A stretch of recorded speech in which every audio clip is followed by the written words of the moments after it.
এই সুশীলদের মনের ভাবখানা এমন, হিজবুত তৌহিদকে মারো, ওটা ঠিক আছে, হিজবুত তৌহিদকে মারা দরকার আছে, কারণ হিজবুত তৌহিদ রাষ্ট্রীয় জীবনে ইসলাম চায়। হিজবুত তৌহিদের উপর যখন হামলা হয়, এরা আর কথা বলে, এরা মুখের মধ্যে কুলুপ দিয়ে বসে থাকে। বাংলাদেশের কথিত সুশীল সমাজ, সো কল্ড সুশীল সমাজ আমি বলি, এনারা নিজেরা একটা লেবাস ধারণ করেছে, ওই যে ধর্ম ব্যবসায়ীদের মতো নিজেরা সেকুলার একটা ভাব নিয়েছে, খুব ডেমোক্রেটিক উদার নৈতিক একটা ভাব নিয়েছে। আমি এদেরকে প্রকৃত সুশীল, প্রকৃত সত্যবাদী, প্রকৃত প্রতিবাদকারী বলি না। কেন বলি না? দেখেন, এরা যখন বিভিন্ন বাউলের উপর হামলা হয়, বিভিন্ন শিল্পীর উপর হামলা হয়, এরা প্রতিবাদ করে, কথা বলে। কিন্তু হিজবুত তৌহিদের উপর যখন হামলা হয়, এরা আর কথা বলে, এরা মুখের মধ্যে কুলুপ দিয়া বসে থাকে। কুলুপ বুঝেন তো? কুলুপ ব্যবহার করে মানুষ, কুলুপ দিয়া বসে থাকে এরা, এদের আর মুখে কোনো কথা বাইর হয় না। হিজবুত তৌহিদের এ পর্যন্ত ডক্টর ইউনূসের নেতৃত্বে সরকার গঠন যখন হলো, তারপর থেকে অন্তত 20টা জায়গায় হামলা হয়েছে হিজবুত তৌহিদের উপরে। গত 3 দিন আগে কাপাসিয়া আমাদের একটা ছেলেকে যেভাবে মারা হলো মাদ্রাসায় নিয়ে,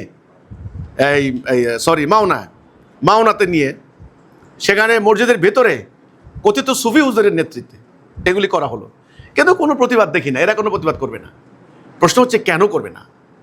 কারণ হিজবুত তৌহিদ রাষ্ট্রীয় জীবনে, জাতীয় জীবনে ইসলাম চায়। এই সুশীলদের মনের ভাবখানা এমন, হিজবুত তৌহিদকে মারো, ওটা ঠিক আছে, হিজবুত তৌহিদকে মারা দরকার আছে, কারণ হিজবুত তৌহিদ রাষ্ট্রীয় জীবনে ইসলাম চায়। হিজবুত তৌহিদ চায় ইসলামের বিধান দ্বারা, কোরআনের আইন দ্বারা রাষ্ট্র চলুক।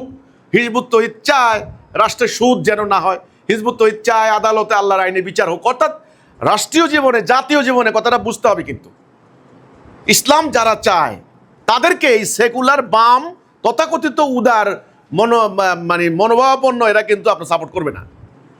এটা ব্যাপারটা বুঝতে হবে। এখানে কিন্তু ওদের ওই যে ফিলোসফিক্যাল ভিউ পয়েন্ট আছে কিন্তু। আর এই যে বাউল মারেফতি লাইনের বিভিন্ন সুফি গরানা, বিভিন্ন মাজার হামলা হইলে প্রতিবাদ করে, কারণ এরা নিরীহ গোবেচারা কিসিমের। এরা তো রাষ্ট্রীয় জীবনে আর ইসলাম চায় না, তাই না? কাজে এই জন্যে এদের পক্ষ নেয়। এছাড়া আমার কাছে আর কোনো উত্তর নাই, উত্তর একটাই। না হলে যদি আপনি অন্যায়ের বিরোধিতা করতেন, তাহলে হিজবুত তৌহিদের উপর হামলা হচ্ছে, এটার বিরোধিতা করেন না কেন? অন্যায় তো অন্যায়, কারণ হিজবুত তৌহিদ ইসলাম চায়, এই জন্য তারা বিরোধিতা করবে না।